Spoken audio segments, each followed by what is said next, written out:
Dugin dá a Mackinder o crédito nada desprezível de haver compreendido, aspas, compreendido as leis objetivas precisas da história política, geográfica e econômica da humanidade. Note bem, isso vai muito além das pretensões do Mackinder. Ele apenas quis reparar certas constantes que haviam desde o tempo das invasões bárbaras até a época em que ele estava. Não há um princípio de interpretação geral, uma teoria geral da história. Então, de haver compreendido os princípios gerais, uma honra que antes dele fora atribuída a Montesquieu, a Hegel, a Jean-Baptiste Vico, a Auguste Comte, a Herbert Spencer, de parceria com Charles Darwin, e a Karl Marx, embora as leis objetivas de cada um fossem bem diferentes das dos outros. A teoria Mackinder-Dugin tem, de certo, o mérito da simplicidade. Tudo na história reduz-se a uma disputa de poder entre as potências que dominam o mar e as que reinam sobre grandes extensões de terra.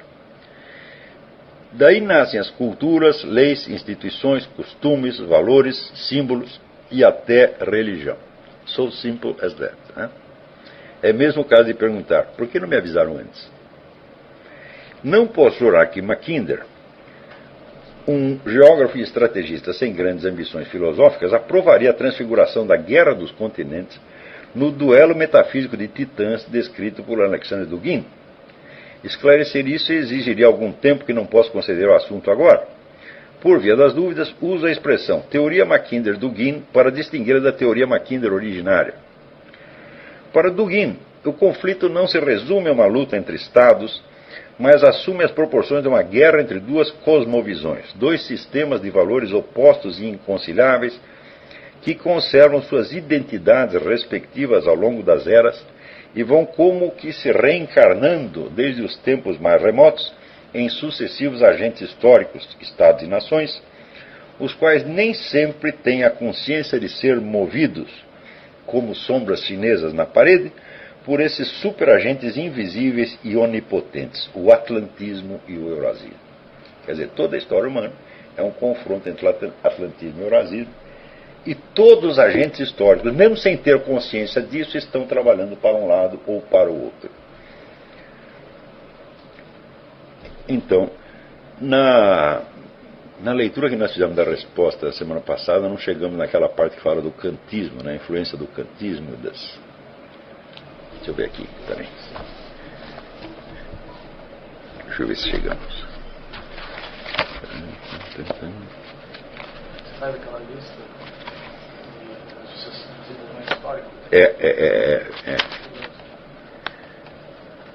Que eu vou falando de Jung, Freud, etc. Lemos isso? Então, você vê que, se vocês se lembram da aula passada, vocês notarão então que claramente a teoria Mackinder-Dugin se insere na lista da série de descobertas de condicionantes a priorísticos, ou seja, forças que agem pelas nossas costas e que atuam através de nós, mesmo que nós não tenhamos consciência disso. Ou seja, desde que Kant inventou as formas a priori, todo mundo está tentando buscar qual é a forma a priori que está nos usando como fantoches, de tal modo que quando acreditamos estar conhecendo a realidade, há apenas, vamos dizer, uma estrutura secreta que nos move, tá certo? Que nos faz ver as coisas de determinadas maneiras e agir em consequência disso. Então a teoria Mackinder-Dugin, se o Dr. Freud dizia, olha, nós não sabemos e nem enxergamos nada, é tudo uma questão da briga entre o id e o superego, e se Karl Marx dizia, não, tudo é, quando você pensa que você está lutando por ideais religiosos ou éticos, você está apenas exercendo a luta de classe, está lutando por um interesse de classe. Então chega aqui o Dugin e diz, não é nada disso, você está lutando a favor dos eurasistas ou dos atlantistas, mesmo que você não saiba disso. Então, citação do Dugin. Na história antiga, retirada do livro La Grande Guerre des Continents, publicado em 2006, na França. Na história antiga, as potências marítimas que se transformaram nos símbolos históricos da civilização marítima no seu conjunto foram a Fenícia e Cartago. O império terrestre que se opunha a Cartago era Roma. As guerras púnicas formam a imagem mais pura da oposição entre a civilização marítima e a civilização terrestre. Na época moderna, na história recente, o polo insular e marítimo tornou-se a Inglaterra, senhora dos mares, e mais tarde a ilha-continente gigante, a América. A Inglaterra, exatamente como a antiga Fenícia, utilizou em primeiro lugar como instrumento de dominação o comércio marítimo e a colonização das regiões costeiras. O tipo geopolítico fenício-anglo-saxão, veja, vou pular da Fenícia para a Inglaterra, engendrou um modelo particular de civilização de mercado capitalista mercantil, fundada sobretudo nos princípios do liberalismo econômico. Você vê, os fenícios já praticavam liberalismo econômico naquele tempo. Em consequência, e a despeito de todas as variações históricas possíveis, o tipo geral da civilização marítima está sempre ligado ao primado do econômico sobre o político. Assim como, face ao modelo fenício, Roma representava um exemplo de estrutura autoritária guerreira, fundada sobre uma dominação administrativa e sobre uma religião civil, sobre o primado do político sobre o econômico, Roma é o exemplo de um tipo de colonização puramente continental, não marítima, mas terrestre, com a penetração profunda no continente e a assimilação dos povos subjugados, invariavelmente romanizados após as conquistas. Na história moderna, as encarnações da potência terrestre foram o Império Russo, como também os impérios da Áustria-Hungria e da Alemanha na Europa Central. Rússia, Alemanha, Áustria-Hungria, eis o símbolo essencial da terra geopolítica na história moderna. Bom, então, em primeiro lugar, ele está usando a teoria do Mackinder, mas está invertendo a coisa, porque Mackinder enfatiza justamente o aspecto marítimo da civilização romana, né? E diz que, justamente, não só os romanos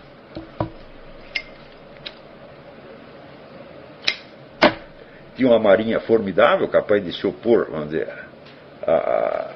a inimigos possantes como Cartago, tá certo? Mas que mais tarde foi a herança romana que despertou nos europeus a vocação marítima, né? Enquanto os gregos iam cristianizar a Rússia, tá certo? E desenvolver lá uma civilização terrestre, tá certo? Então, onde Mackinder vê uma oposição ali, romanos, navegadores e gregos terrestres, o Dugin aqui inverte o negócio e diz: Fenícia era marítima e Roma era terrestre. Isso não faz o menor sentido historicamente, né? Dugin insiste na unidade e continuidade essenciais e milenares, tanto do conflito quanto dos dois adversários considerados separadamente. Aspas. Generalizando as ideias de Mackinder, pode-se dizer que existe uma conspiração dos atlantistas, que é histórica e persegue através dos séculos objetivos geopolíticos orientados aos interesses de uma civilização marítima de tipo neofenício. Ou seja, ao longo da história, existe um atlantismo contínuo, deliberado, tá certo? Que visa criar uma civilização de tipo marítimo baseada no liberalismo econômico. Fecha aspas. A teoria insere-se claramente na tradição kantiana dos condicionantes a priorísticos, que por cima do horizonte das consciências individuais demarcam o quadro das percepções e ações humanas, dirigindo ocultamente o curso dos acontecimentos. Abre aspas. Estamos lidando, portanto, com uma conspiração oculta das mais antigas, remontando, portanto, até Shambhala e Atlântida, cuja significação e cuja causa metafísica intrínseca permanecem com frequência completamente obscuras para seus participantes de base e mesmo para suas figuras principais. Então vejo que isso se tornou, desde o tempo do Kant, uma verdadeira obsessão para muitos filósofos, que é descobrir a regra do jogo oculta, né, que todos nós estamos jogando sem saber. As ideias de Mackinder, limitadas à perspectiva britânica, não poderiam alcançar esse nível de generalidade antes de ser complementada pela sua versão oposta, oriental e terrestre. Dugin informa-nos que essa fusão aconteceu durante, aspas, os frequentes encontros dos eurasistas russos com Karl Haushofer em Praga, e que por volta de 1920 estava pronta a estratégia eurasista geral, que enfatizava a necessidade da aliança geopolítica entre a Rússia, a Alemanha e o Japão. Aliança que, justamente, a astúcia da política britânica vinha conseguindo frustrar desde meados do século anterior. Mediante a formulação da nova estratégia, prossegue Dugin, os eurasistas e Haushofer aspas, pela primeira vez exprimiram aquilo que se encontrava por trás de toda a história política do último milênio, tendo remontado aos rastros da ideia imperial romana. Eu não sei porque ele fala em último milênio, se remonta à era imperial romana, então teria que ser 2 milênios, né? E desde a antiga Roma, através de Bizâncio, se havia transmitido à Rússia e através do Sacro Império Romano Germânico Medieval à Áustria-Hungria e à Alemanha. A oposição milenar entre os dois blocos não era somente política, mas ideológica e cultural. Aspas. Face ao atlantismo, que personifica o primado do individualismo, do liberalismo econômico e da democracia de tipo protestante, ergue-se o eurasismo, que pressupõe necessariamente o autoritarismo, a hierarquia e o estabelecimento de princípios nacional-etáticos comunitários, acima das preocupações simplesmente humanas, individualistas e econômicas. Fecha aspas. A luta dos dois blocos atravessa os milênios por meio de 2 redes de agentes misteriosos que dirigem invisivelmente o curso dos acontecimentos. Pelo lado atlantista, aspas, podemos definir como ideologia atlantista a ideologia da Nova Cartago, aquela que é comum a todos os agentes de influência, a todas as organizações secretas e ocultas, a todas as lojas e clubes semifechados que serviam e servem à ideia anglo-saxônica no século XX e penetram a rede de todas as potências eurasianas continentais. Naturalmente, isso concerne, em primeiro lugar, aos serviços de informação ingleses e americanos, em particular a CIA, que são não somente sentinelas do capitalismo, mas também sentinelas do atlantismo. Ou seja, a CIA inteira trabalha para o atlantismo, mesmo quando não sabe. Que trabalha não somente pelos interesses de cada país separado, mas também por uma doutrina geopolítica particular, metafísica no fim das contas, que veicula uma visão do mundo extremamente densa, diversificada e extensa, e não obstante essencialmente uniforme. Pelo lado eurasiano, aspas, todos os que trabalharam incansavelmente pela União Eurasiana, aqueles que durante os séculos se opuseram à propagação no continente das ideias individualistas, igualitárias e democrático-liberais, aqueles que aspiraram a unir os grandes povos eurasianos na atmosfera do Oriente, em vez de fazê-lo na do Ocidente, seja o Oriente de Gengis Khan, o Oriente da Rússia, o Oriente da Alemanha, foram todos agentes eurasianos, ou soldados do continente, ou soldados da Terra. A sociedade secreta eurasiana, a ordem dos eurasianos, não começa de maneira alguma com os autores do manifesto Voltando-nos para o Oriente, que é de 1921, salvo engano, nem com a revista de geopolítica de Haushofer. Isso foi, para dizê-lo em breves palavras, apenas a revelação, o resultado de um conhecimento determinado que existia desde o começo dos tempos, ao mesmo tempo que suas sociedades secretas e redes associadas de agentes de influência. Fecha aspas.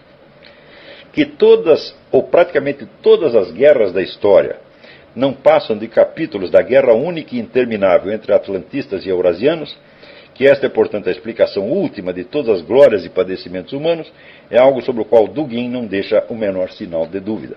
Aspas. A ordem da Eurásia contra a ordem do Atlântico, Atlântida. A Roma eterna contra a eterna Cartago. A guerra púnica oculta prosseguia ao longo dos milênios. A conspiração planetária da terra contra o mar, da terra contra a água, do autoritarismo e da ideia, com maiúscula, contra a democracia e a matéria. Os paradoxos, as contradições, as omissões e as fantasias sem fim da nossa história não se tornam, por acaso, mais claros, mais lógicos e mais razoáveis se os encararmos desde a perspectiva de um dualismo geopolítico oculto? Interrogação. Mais ainda, o dualismo político, segundo ele, não traz apenas a explicação causal de tantos males e sofrimento, mas a sua definitiva justificação moral. Aspas. As inumeráveis vítimas pelas quais a humanidade paga em nosso século o preço de projetos políticos mal definidos não recebem, nesse caso, uma profunda justificação metafísica? Interrogação. Estão acompanhando isso? Estão vendo a monstruosidade do que nós estamos lidando? Os trechos citados até agora bastam para pôr à mostra um traço eminente do estilo do professor Dugin, que, por ser puramente gráfico, a tradução não encobre. É o uso alternado de certas expressões entre aspas atenuantes e sem elas, denotando o livre trânsito, ou melhor, a confusão entre sentido figurado e literal. Assim, por exemplo, a ordem eurasiana ora aparece como uma figura de linguagem destinada a agrupar numa unidade hipotética, aspas, todos que trabalharam incansavelmente pela União Eurasiana, fecha aspas, ainda que sem ter a menor ideia de que serviam a alguma organização secreta, ora designa a organização mesma como entidade histórica concreta, com uma data de fundação, hierarquias, regras, juramentos, ritos iniciáticos, etc, etc. Isso introduz na mente do leitor uma dupla confusão. De um lado, mistura numa pasta indistinta a pesquisa histórica e a teoria da conspiração. De outro, viola a advertência clássica de Georg Jelinek, já citada na minha segunda mensagem, de que os processos históricos não podem ser explicados segundo os mesmos critérios, quando nascem de uma ação planejada e controlada e quando resultam de uma pura convergência acidental das ações de vários agentes separados e inconexos. No primeiro caso, o nexo racional antecede a ação. No segundo, é projetado sobre ela ex post facto pela imaginação do historiador. O grau de certeza nos dois casos é muito diferente. Então, repetindo, uma coisa é você sabe que existe um plano e você pode acompanhar a consecução do plano nas suas várias etapas. Então você sabe que houve um esquema racional que antecedeu a ação e explica o curso tomado por ela, né, durante a sua realização. Mas quando você não tem um plano, você vê simplesmente ações acontecendo aqui, ali, sem fonte inconexa, sem fontes, vamos dizer, únicas. E você busca encontrar uma unidade por trás disso, então é o historiador que está construindo a unidade depois dos acontecimentos. E, evidentemente, o grau de certeza é muito menor. Essa reconstituição é sempre conjectural. Mais conjectural ainda no caso, vamos dizer, de uma teoria que busca, por trás de toda a história humana, a racionalidade de um princípio único, que é a Guerra dos Continentes. A dupla confusão permite ao professor Dugin montar concepções pseudo-históricas infectadas até a medula pelos três traços típicos da mentalidade revolucionária: a inversão do tempo, a inversão de sujeito e objeto e a inversão da responsabilidade moral, reduzindo o valor científico das suas especulações rigorosamente a nada, ao mesmo tempo que robustece a sua força de apelo à imaginação da massa militante, sobre a qual a confusão mesma exerce o fascínio do mito soreliano. Aí a referência a Georges Sorel, o mito político como uma espécie de profecia autorrealizável, quer dizer, uma coisa que não é verdadeira, mas que na medida que as pessoas vão aderindo àquilo, vai se tornando verdadeira. Para enxergar isso com clareza máxima, deve-se partir da constatação histórica de que uma grande guerra dos continentes jamais aconteceu. Nunca houve uma única guerra em que todo um lado estivesse no poder terrestre e todo o outro lado no poder marítimo. Isso nunca aconteceu. Em todas as guerras houve mistura. Se houve algumas guerras de potências marítimas contra potências terrestres, houve outras tantas das marítimas entre si e das terrestres umas com as outras. E precisamente estas duas últimas estiveram entre as mais notáveis e devastadoras de todos os tempos. As guerras napoleônicas e a invasão da Rússia por Adolf Hitler são exemplos que falam por si. Então, aí eram duas potências terrestres, a França teve uma potência terrestre, a Rússia com uma potência terrestre, uma guerreou com a outra. A Alemanha é a potência terrestre, a Rússia é a potência terrestre, e a guerra entre as duas foi a coisa mais devastadora da história humana. Jamais, em ponto algum da história, encontramos uma aliança geral dos eurasianos contra a confederação dos atlantistas. No máximo, conflitos locais entre os dois blocos, entremeados de conflitos altamente significativos dentro de cada bloco, supondo-se, argumentando que sejam blocos. A Grande Guerra dos Continentes não é um capítulo da história, é um objetivo futuro, um plano concebido pelo professor Dugin e seus antecessores para ser realizado nas próximas décadas, opondo de um lado a Rússia, a China, os países islâmicos e seus eventuais aliados europeus, e do outro lado os Estados Unidos e seus aliados. Quer dizer, está projetando uma grande guerra dos continentes para o futuro, e baseado nessa hipótese futura, ele reconstrói, reinterpreta todo o passado, como se esta grande guerra que ele está preparando já estivesse se travando desde o começo dos tempos e fosse a explicação última de tudo. É tomando esse ideal futuro como premissa para a interpretação do passado que o professor Dugin realiza a mágica de fazer passar uma típica e demencial teoria da conspiração como hipótese histórica respeitável. Para esse fim, ele tem de diluir todas as fronteiras entre grupos ideológicos bem caracterizados, nazistas e comunistas, por exemplo, e remanejar seus membros um a um, alistando-os à força nas tropas secretas do atlantismo ou do eurasismo e atribuindo-lhes, não raro, intenções inconscientes que não condizem em nada com seus propósitos declarados e com o curso visível das suas ações. Exemplo. Como a Alemanha e a Rússia estão definidas de antemão como potências terrestres, portanto aliadas naturais contra o atlantismo, a luta mortal entre as duas no curso da Segunda Guerra Mundial tem de ser atribuída à ação de agentes britânicos infiltrados. Quer dizer que se existe uma luta natural, de atlantistas de um lado e os terrestres do outro, como foi possível que a guerra mais violenta se travasse entre duas potências terrestres, a Alemanha e a Rússia? Cuja união, cuja aliança era, ao contrário, a condição fundamental para o lançamento do Império Mundial, tal como tinha visto Mackinder. Agentes britânicos infiltrados que fizeram a cabeça de Hitler e Stalin, tão ingênuos, coitados, e os induziram ao conflito fratricida, em vez de irmaná-los na luta contra o inimigo comum. O que aconteceu na primeira metade do século XX é assim explicado em função daquilo que o professor Dugin acha que teria sido melhor para a consecução dos seus planos para o século XXI. Quer dizer, os planos dele para o século XXI são a chave explicativa do que aconteceu na primeira metade do século XX. Então é a característica inversão do tempo. Ele destaca entre os agentes britânicos no alto comando alemão o almirante Canaris, traidor do Reich, diz ele entre aspas, como um dos responsáveis maiores por voltar a Alemanha contra a Rússia, em vez de uni-las contra a Inglaterra. Do mesmo modo, a Primeira Guerra Mundial, quando a Rússia se aliou às potências atlantistas contra suas aliadas naturais, Alemanha e Áustria-Hungria, você vê que duas vezes, né, as alianças naturais falharam e formou-se a aliança artificial por força da ação de agentes britânicos infiltrados. Na Primeira Guerra, a Rússia se aliou com França e Inglaterra contra a Alemanha e a Áustria-Hungria, e na Segunda Guerra se aliou com França, Inglaterra, Estados Unidos contra a Alemanha. Então, do ponto de vista do Dugin, isso é evidentemente lamentável, mas não podemos negar que isso aconteceu, e, vamos dizer, essas alianças e conflitos aparecem então tão antinaturais do ponto de vista da teoria eurasiana, que tem que ser explicada pela intervenção de uma conspiração atlantista.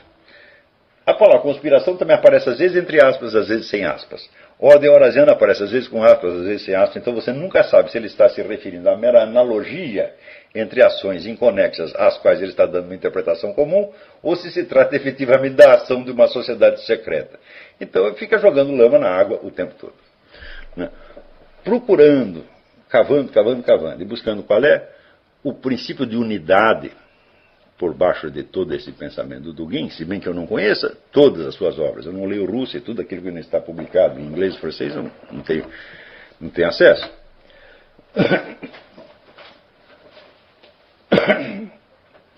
Nós vemos o seguinte.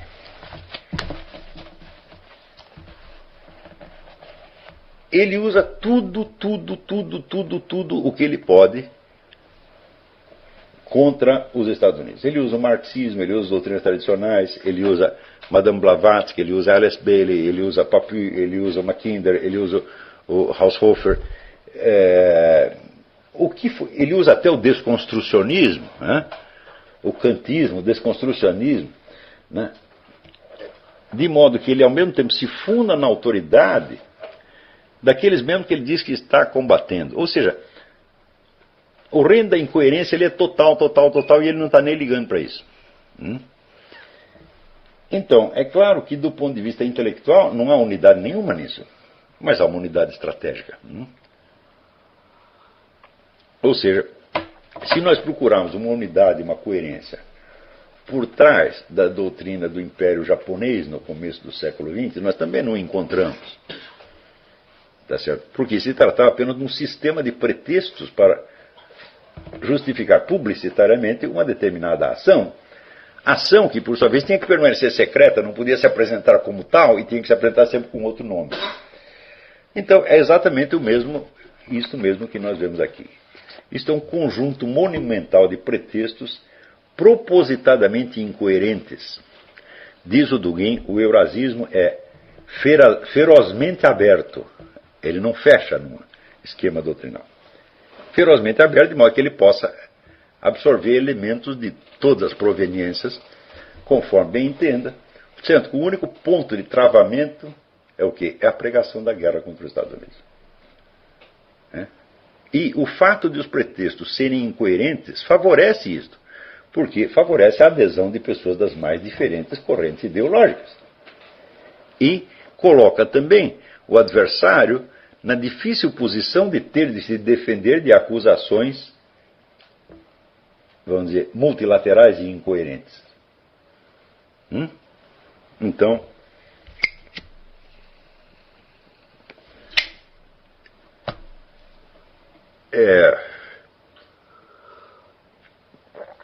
quer dizer, qualquer argumento que você lance para se defender de uma das acusações parece que fortalece a outra e coloca a gente numa posição extremamente desconfortável.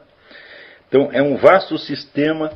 Anos atrás, no curso de Teoria Política, eu estabeleci uma distinção, falando em todo discurso ideológico, você tem que distinguir entre o que é a camada pretextual e o que é o subdiscurso estratégico efetivo.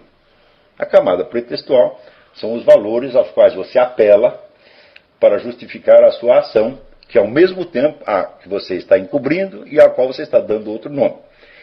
E o discurso estratégico efetivo é o que o sujeito está planejando fazer realmente.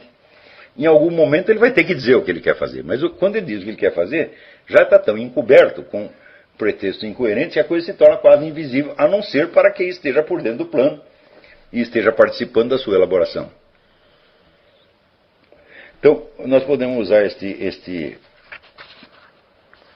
critério